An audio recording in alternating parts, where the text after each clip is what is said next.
See the world through your neighbor's eyes. See the world, you will see the world through your neighbor's eyes.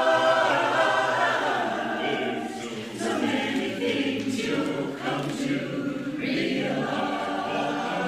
Walk a mile and see. Live a day, live a day in your neighborhood. Live a day in your neighborhood. Live a day in your neighborhood. You'll understand them better if you rule, if you rule. You'll understand them better. You'll understand them better. You'll come away with a different point of view. If you walk a mile, see the world, live a day. Walk a mile in your neighbor's shoes. Walk a mile.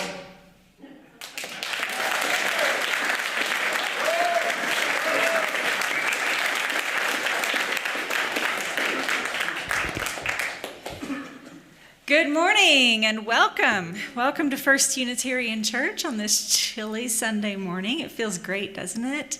I'm so glad that you're here. Welcome to those joining online who are in their jammies. We'll try not to be jealous. Let's begin this morning by thanking our auction team who put together a fantastic event last night. Thank you, friends.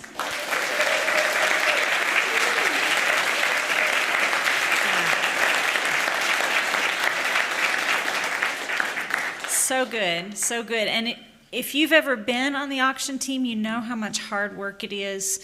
It's a lot of hours, and it takes a lot of patience and that vision to support our congregation. So I'm just so grateful to all of you. After this service, we will have another open meeting with our search committee. If you haven't had an opportunity to talk to the search committee yet, you just go straight through this door to the stairs, go up the stairs, and then you'll see the room right there where they're meeting. It's an open meeting, I think up to 15 people that can fit in there. So it's kind of first come, first served. But the search committee wants to hear from you.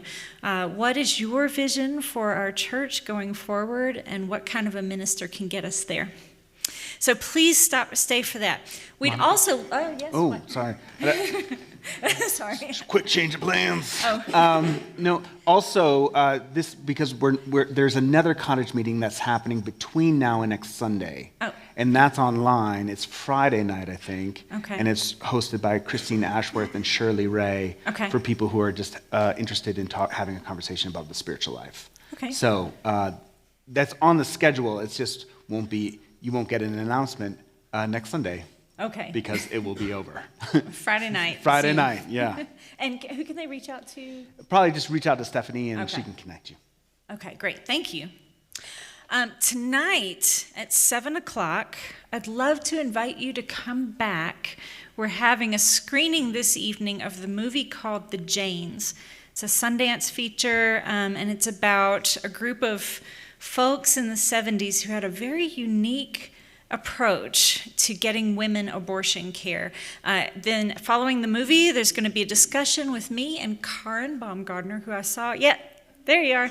Karen's a professor at the U, and she and I are going to have a discussion about what the abortion care landscape looks like now, how things have changed in all of that time, and how we can move forward. So I'd love for you to come back 7 o'clock. It's going to be right here in Elliott Hall.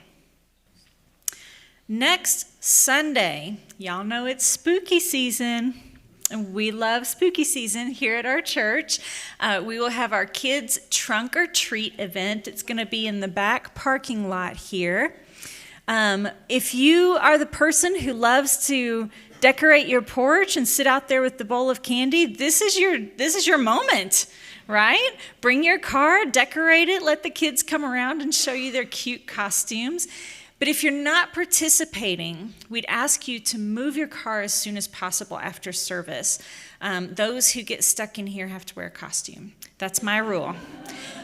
Now, there is another cottage meeting next Sunday, and if you're planning on staying for that, please figure out what to do with your car.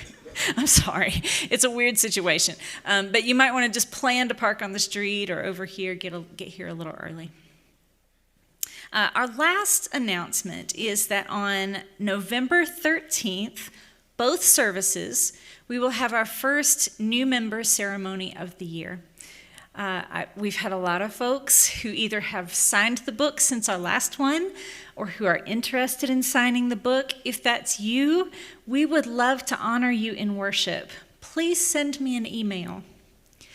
Please don't come tell me. Don't text me. Don't send me a Facebook message. I will forget. I'm sorry. This is how I am. I wish I could be different. I need an email. Please send me an email. I would love to honor you in worship. And I would love to not forget you and feel terrible. So, November 13th, both services. Finally, I'd like to welcome to the pulpit this morning Kristen Quinn, who is our lay minister today, and also Colleen Bliss, who will be sharing a stewardship message. Now, all the announcements are behind us, and we look forward into worship. Let's light our chalice this morning with these words by Robin Wall Kimmerer. Knowing that you love the earth changes you, activates you to defend and protect and celebrate. But when you feel that the earth loves you in return, that feeling transforms the relationship from a one-way street to a sacred bond.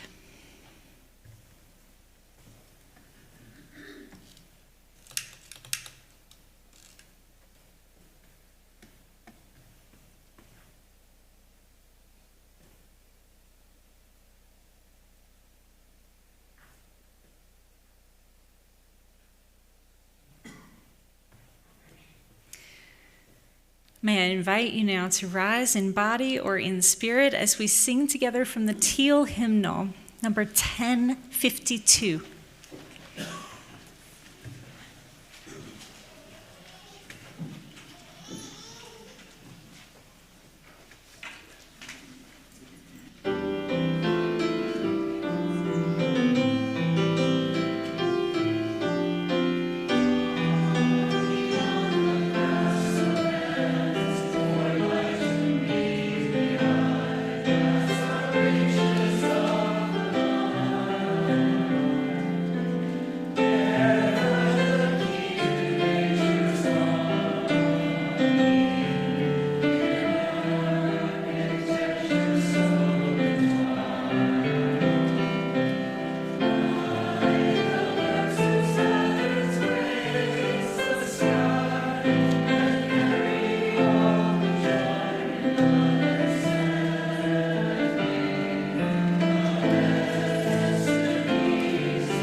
I tend to start in the head and then move to the heart when I'm processing emotions.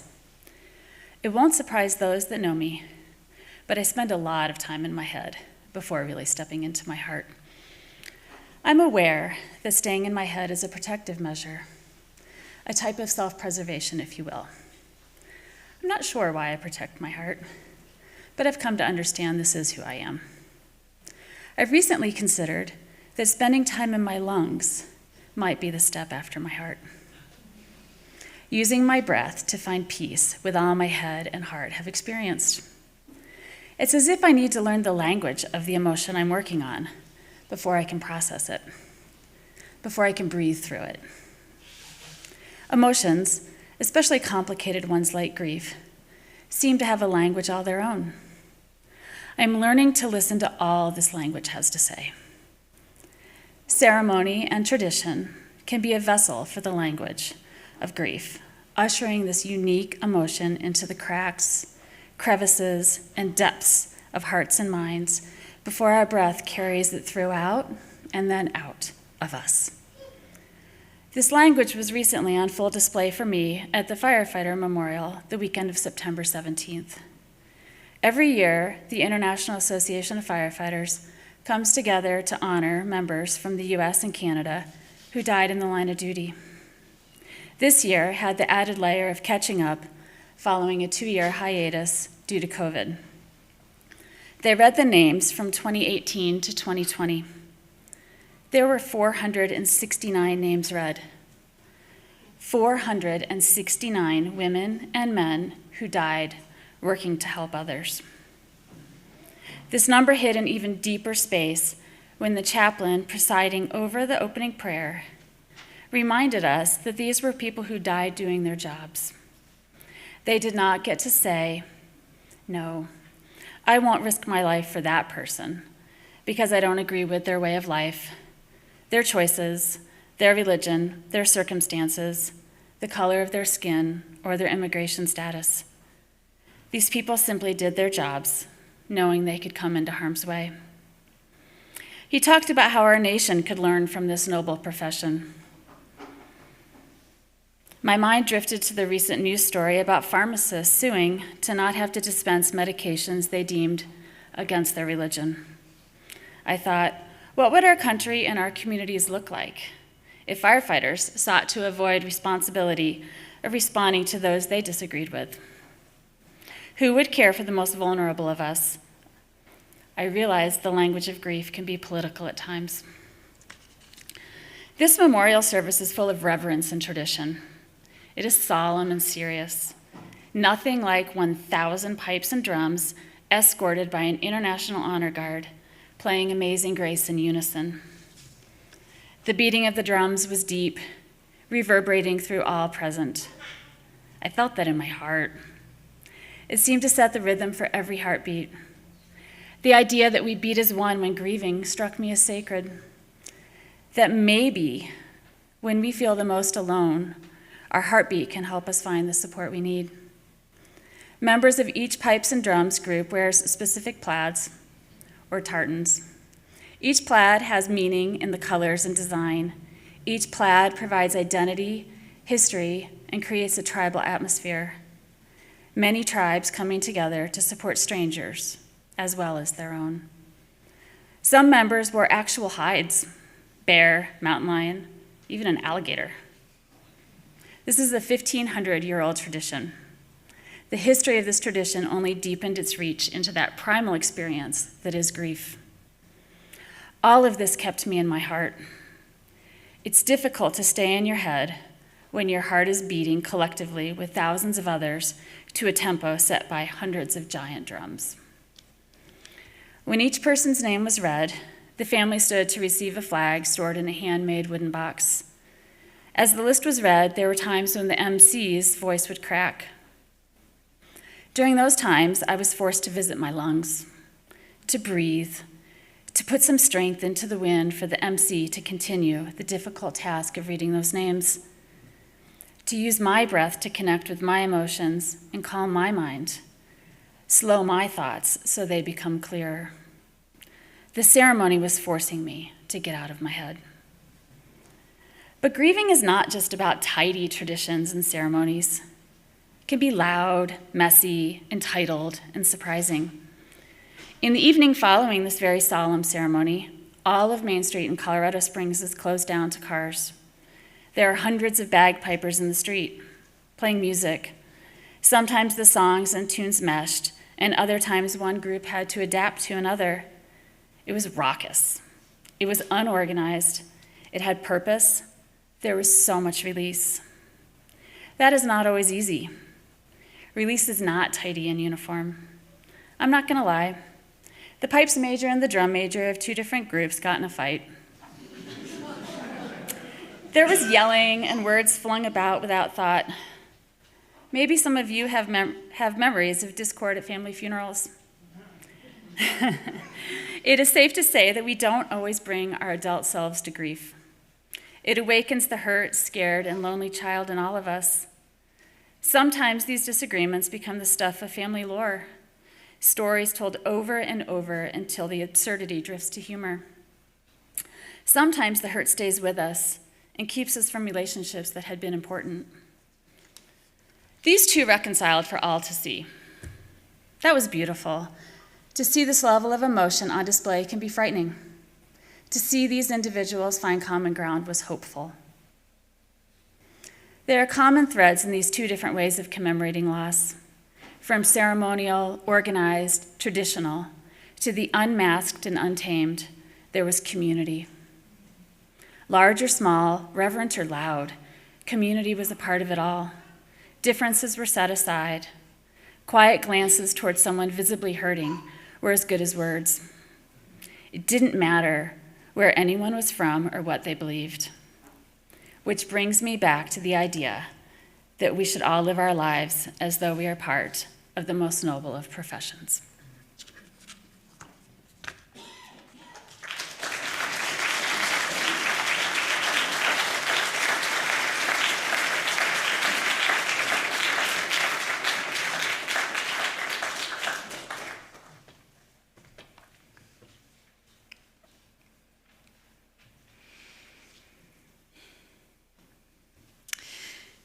In a letter to the Salt Lake Tribune on October 9th, our friend, the poet Nan Seymour, wrote, "Diverse voices identify the Great Salt Lake as a mother, a mentor, a father, a midwife, a grandfather, a refuge, and a friend.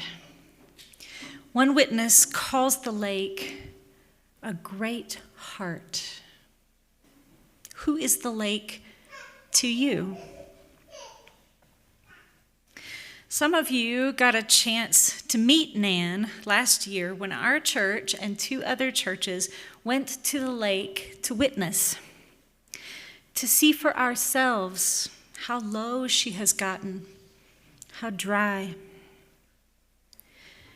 to see how beautiful she is, even in her wasted state.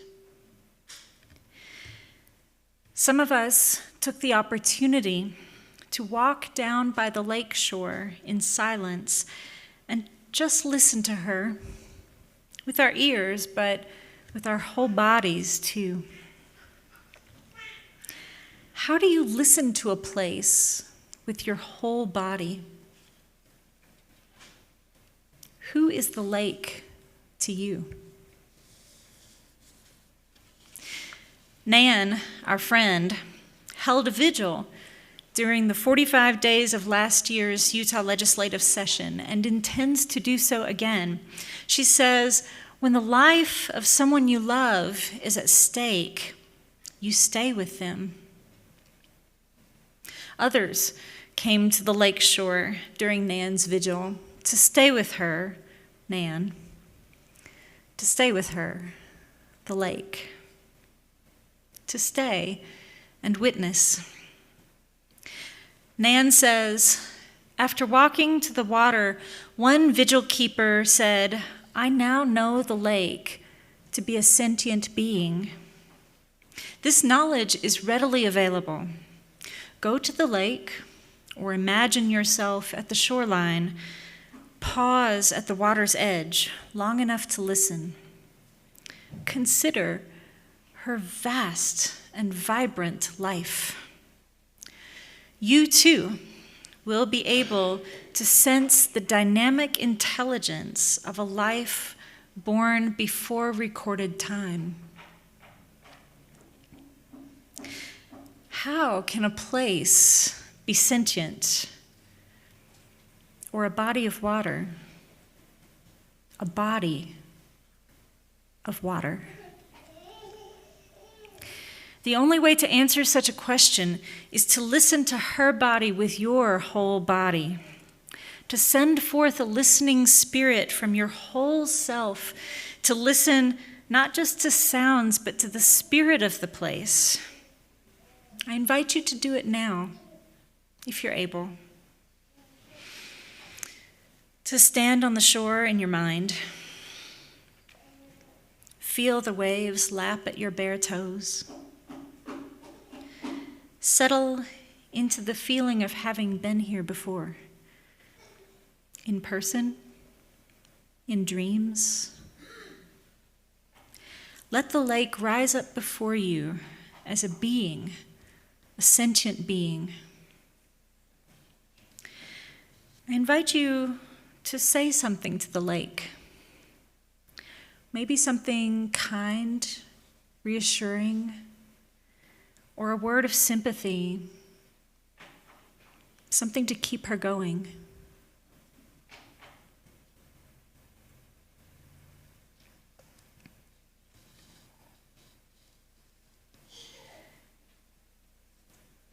Imagine what she has to say to you. Receive this message.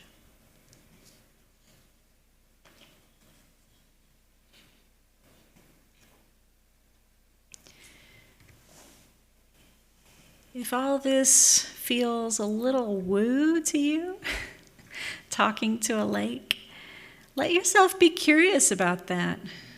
What do we gain when we open ourselves to the possibility that human sentience isn't the only kind? What do we lose when we can't let ourselves believe that?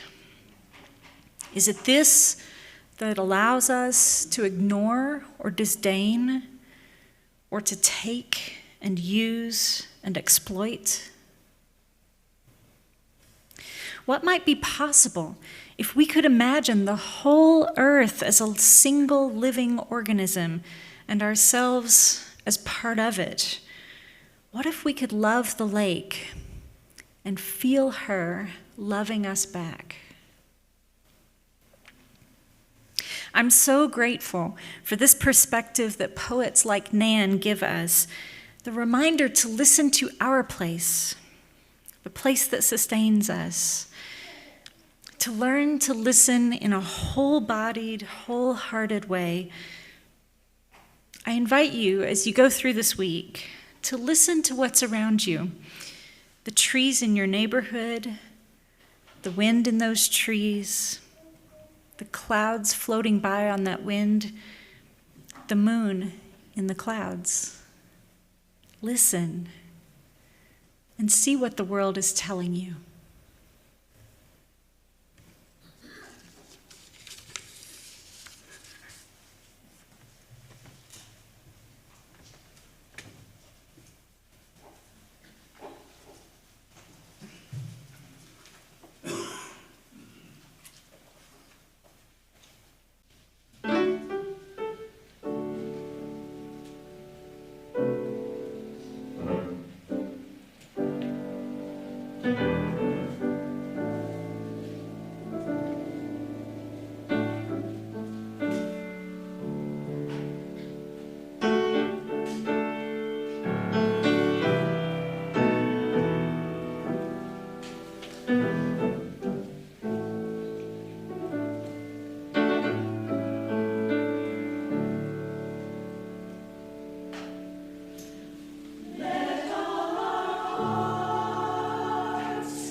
Whoa, wasn't that wonderful? My name is Colleen Bliss, and I'm a steward of this First Church. Like many of you, I'm a recovered Mormon, or maybe I should say a recovering Mormon. It's only been 38 years. My son Richard up there in the balcony asked me the other day, is there anything you miss about being a Mormon or not being a Mormon? My mind went to a list about what I don't miss. It's so easy and practiced and long, but what do I miss? I miss not seeing all my Mormon neighbors at least once a week and knowing their names and knowing their children's names. Initially I said I miss knowing my neighbors, but I only knew their polished, true believer selves, striving for perfection, just their Mormon selves. I didn't know them like I've come to know you. Many of you so honestly and perfectly human and heart to heart, soul to soul. We tell each other what we really believe, who we really are. Then Richard asked, did you really pay 10% tithing? My response was, I still pay 10% tithing. Shocked, he said, you still pay the Mormon church 10%? No, I pay 10% of my income to things that are most important to me, that provide that nourishment for the soul, that soul food, like we just heard. Things that I get to choose. First Church is at the top of that list. I'm so glad to have learned in my early Mormon years the concept of paying 10% of my income to something very important, the source of my spiritual and soul nourishment. My very wise father-in-law used to say, the more you have, the more there is that has you. So just let go. Then my mind went to, what would I do without First Church? The source of that inspiration, my community, my dear friends, RE classes, my small groups, the meditation sangha, our biking group called the Church of the Holy Spokes, the burrito team, the music, Sunday sermons, good coffee with animal crackers, ministers past, present, and future. How do I put a price on that? Here we gather to somehow ease part of the suffering that we experience here on this wild and crazy and beautiful planet that we share. Maybe I should up my pledge again. What do you think?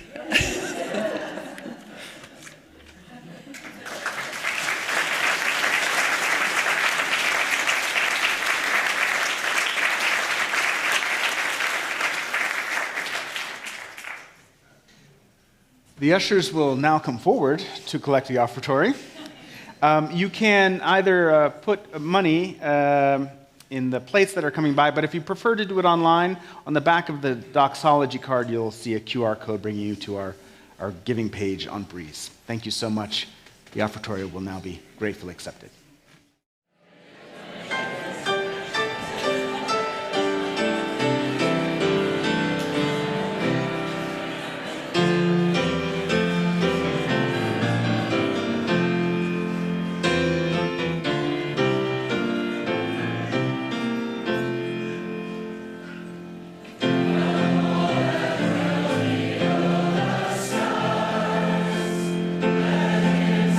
Faith and hope.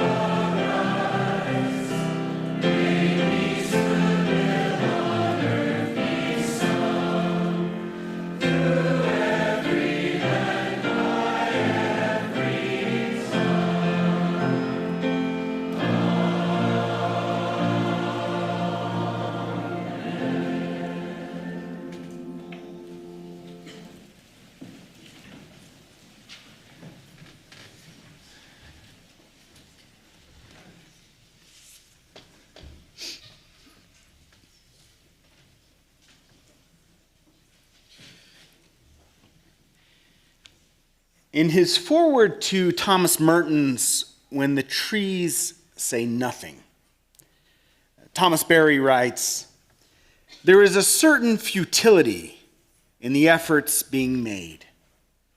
Truly sincere, dedicated, and intelligent efforts to remedy our environmental devastation simply by activating renewable sources of energy and by reducing the deleterious impact of the industrial world.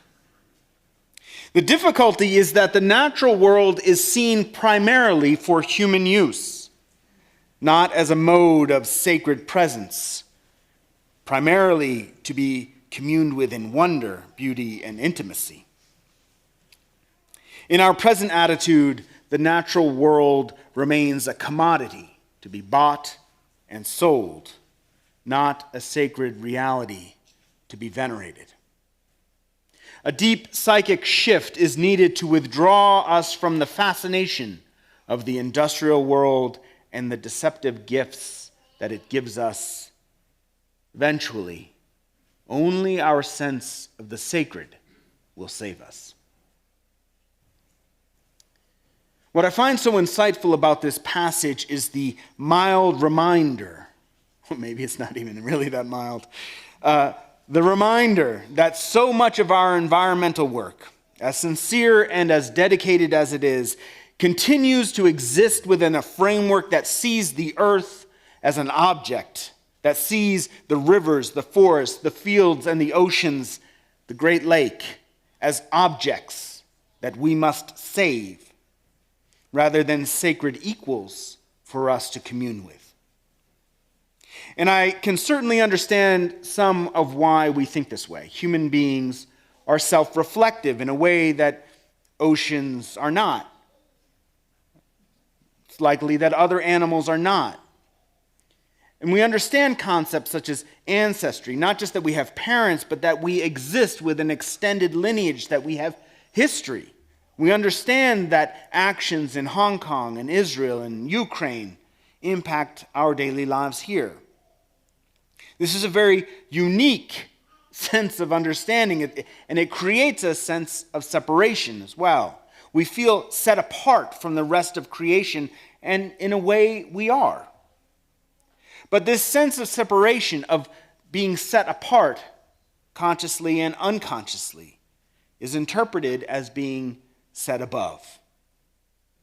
Dominion is part of our special relationship, both to use the earth, but also to care for the earth as its stewards. And what I appreciate about this passage is the sense of calling Barry is inviting us to hear. The earth is not an object for us to use or to save, but a subject for us to commune with. And if we are to engage in the act of communion, if we are to make ourselves available for the deep psychic shift away from commodification and into veneration and adoration of the sacredness that contains all of us,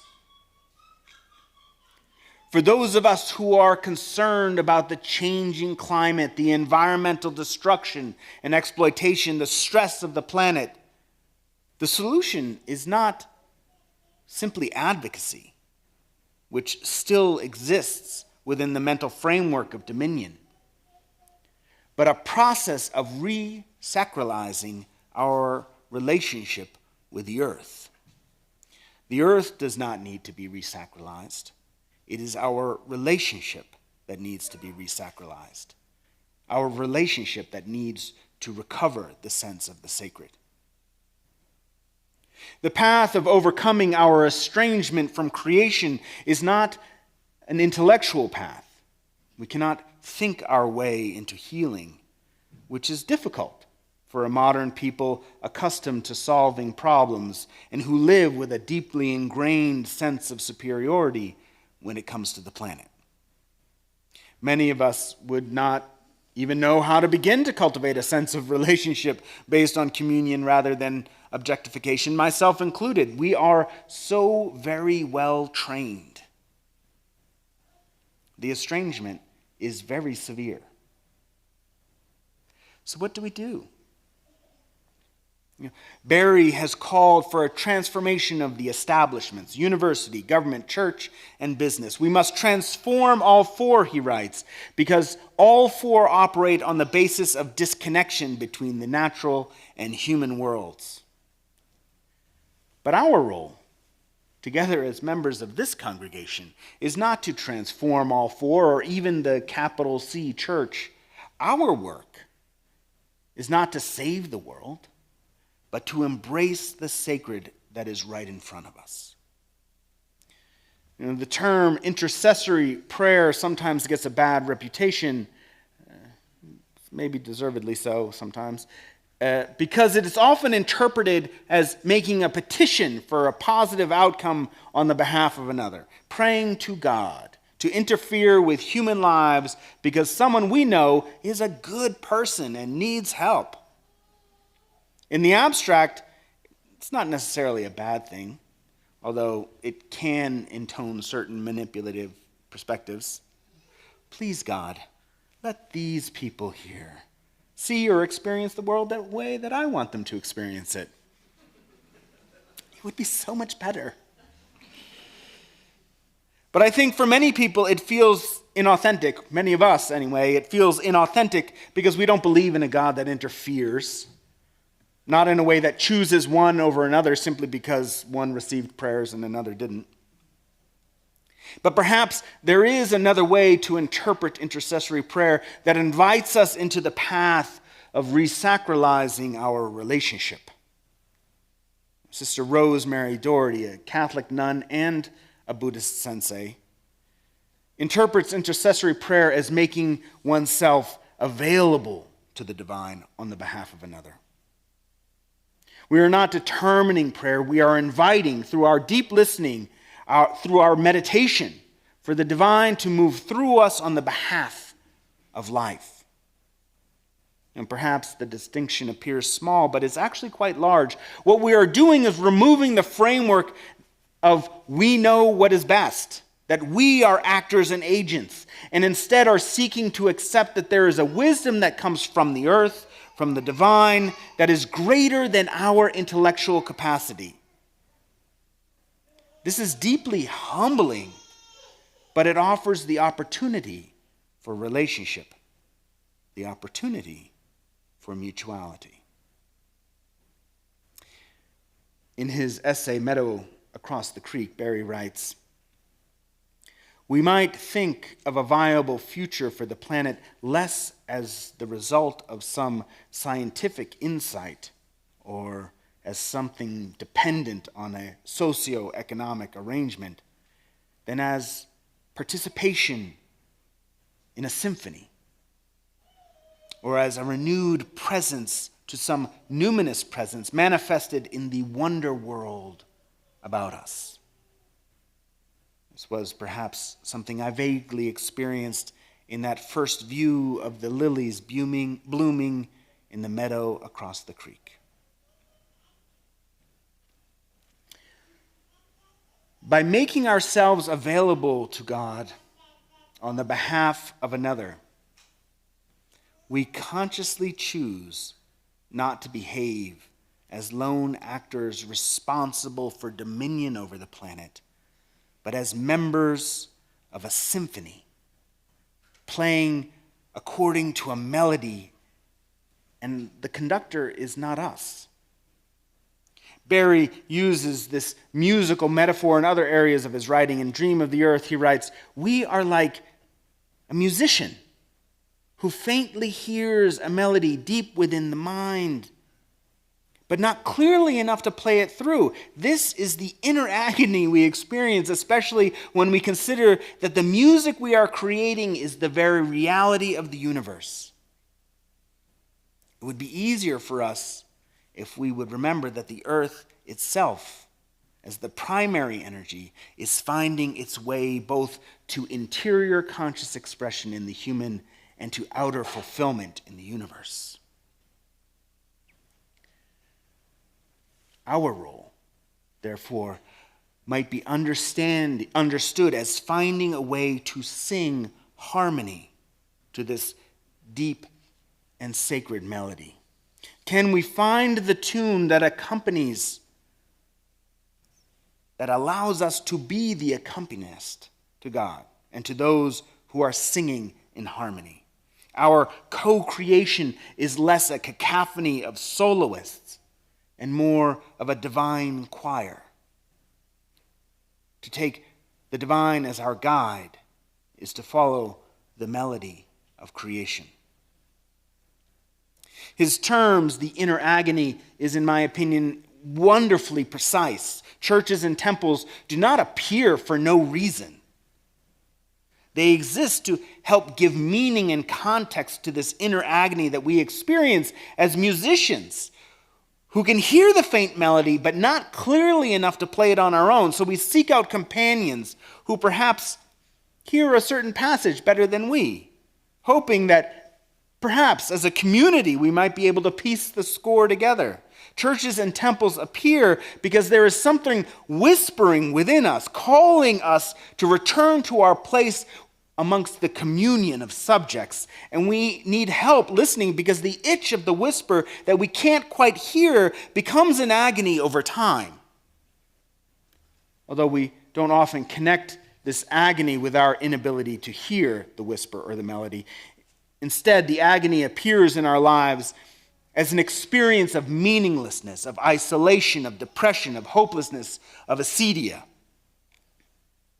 The agony appears as separation compounded. The churches and temples appear to help us assuage the agony of separation and interpret the melody for us. But perhaps unintended consequences have arisen from this behavior as well. Richard Rohr writes, the word profane comes from the Latin words pro, meaning in front of, and fanum, meaning temple. We thought we lived outside the temple. Without a nature-based spirituality, it was a profane universe bereft of spirit. We had to keep building shrines and temples to capture and hold our now domesticated and tamed God. Soon, we did not even know where to look for the divine because we'd made God's presence so limited. I do not interpret this as a call to abandon the churches and temples, simply that our experience of God cannot be limited to what we encounter within these walls, that our rituals for praising the great communion must occur elsewhere. The churches and temples offer us an opportunity to rehearse in a focused manner, but ultimately we are to incorporate praise within every dimension of our lives. You know, Monica was actually quite humble when she mentioned the service at the lake last year. It was really Monica and Reverend Laura Young, the minister at South Valley UU, who put that together. They'd gone to a conference and came back saying, we need to do this, and that's why it happened. Right? They created this ritual on the shores, a ritual to grieve and to resacralize our relationship to the lake. And this year we're hoping to build on that experience. Nan Seymour, sister, if you don't know, to member Todd Seymour,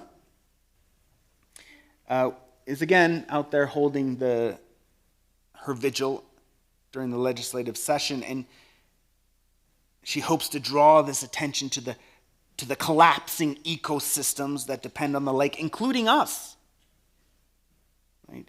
If that lake goes down, this valley becomes problematic for us. And we've been invited to participate in the vigil as a spiritual practice, not to save an object, but to commune with our kin, to heal the relationship with our cosmic sibling. I know that February feels several months away, but it's not that far away. If we want to prepare as a spiritual community, if we want to find partners in the valley, if we want to find the melody that is singing through us, binding us to this beautiful world. Earlier in the service, Monica spoke of an embodied theology of listening with our whole bodies. And it's time for us to shift from Savior to companion, from being set apart, set above, to communion. Reason is important. I believe in the learned ministry, but this is not an intellectual journey. Hearing the melody deep within, becoming the musicians, the choir, who have learned to sing along with the symphony of creation, is a spiritual experience requiring humility, patience, and a type of prayer that isn't about getting something, but rather becoming part of something. We've domesticated the divine by forcing it to exist within the confines of our human-made shrines while sacrificing the world that surrounds us. It's time for us to return to the shores, release our sense of ownership and dominion, and sing with our whole bodies. Sing love songs to creation, returning us to the great communion of being.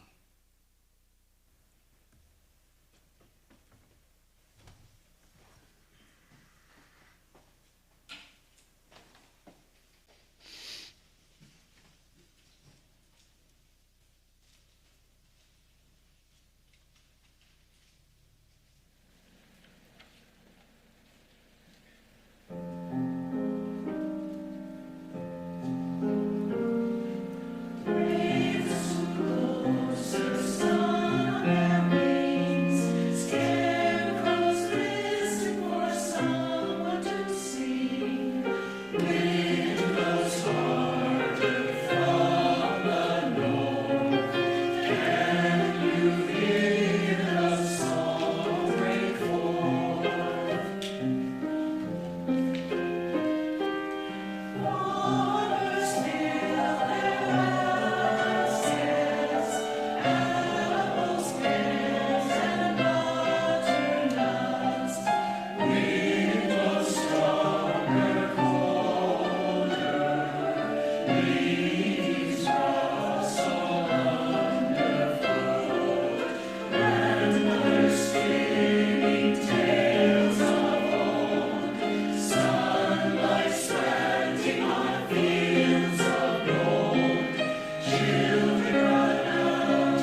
Now it's your turn. It's number 163, For the Earth Forever Turning. 163.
Source of life, God, my darling, may we leave this rehearsal space and walk out into the world inspired as witnesses to the great communion of subjects, each being with inherent worth and dignity, each body inherent worth and dignity. Awaken us to the deep interwovenness of this great experience, to the interwovenness that has no name. It's beyond fences, beyond boundaries and walls, even beyond birth and death, where there is just the symphony of the source. And fill us with grace so that we might let go of our need for dominion, for our need for control, both to use and to save, allowing us to embrace and to be embraced by the great communion of being. Amen. Go in peace.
Thank you so much to Kristen, Quinn, and Colleen, Bliss, Tristan up there, David, Monica, who's up with the kids, and can we give it up one more time? The choir was fantastic. Thank you so much. Thank you to our ushers. The service has ended. However, if you would like to become a member here, do not forget to email Monica. And if you would like to go to the cottage meeting, you can just go straight out this door, up the stairs, and they'll be right in front of you. Thank you so much for coming. Come join us for coffee.